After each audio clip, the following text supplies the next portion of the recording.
Students, a lot of people want to say that you are the future, but I am here to tell you that you are also the present. My name is Beth Tinker. I guess you could call me a students' rights activist.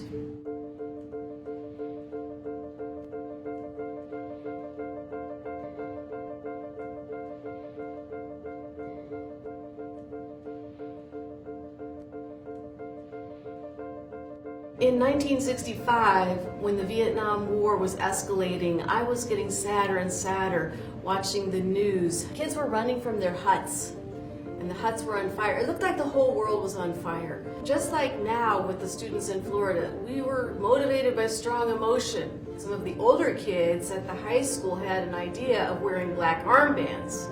I had a black armband on and I went off to school and I was really nervous and scared. And I had no idea that that small action was going to make such a big difference. The vice principal said, now you take that armband off Mary Beth because the principals have made a rule against armbands, which I knew about.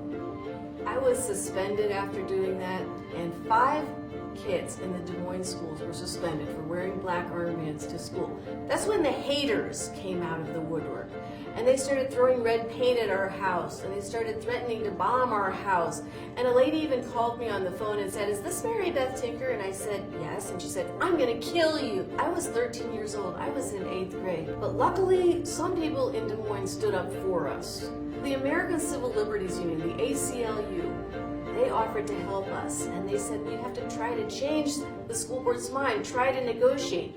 That's what we did. We went to the school board meeting, but they wouldn't change their mind. So the ACLU said, well, we're going to have to take it to the other branch of government. That's the judicial branch. I had no idea that the Supreme Court would even hear our case, and I certainly didn't think that they would rule in favor of us because, like all kids, I thought there's no way these big important judges are going to say that kids have rights. So I was really surprised when I was a junior in high school.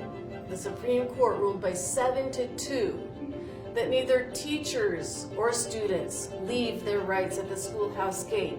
The Tinker ruling was really a high point for students' rights, and it still stands today. The idea that students should have a say in their schools, and that if they are not substantially disrupting school, that their opinions do count. And I'm so happy and so heartened to see young people now using those rights to stand up for Black Lives Matter, to stand up against gun violence, to stand up for the environment.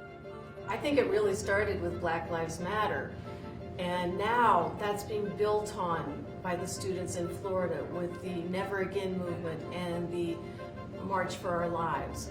It's very similar to what happened to us when I was growing up in the 1960s, because we were inspired by the civil rights children and teenagers who were risking their lives to stand up for racial justice. It really helps to turn grief into action. You can rally, you can have petition, you can use your 5 First Amendment rights, the right to free speech, to freedom of the press, to petition, to assemble, the right to your beliefs and religion. Use those First Amendment rights to make a difference.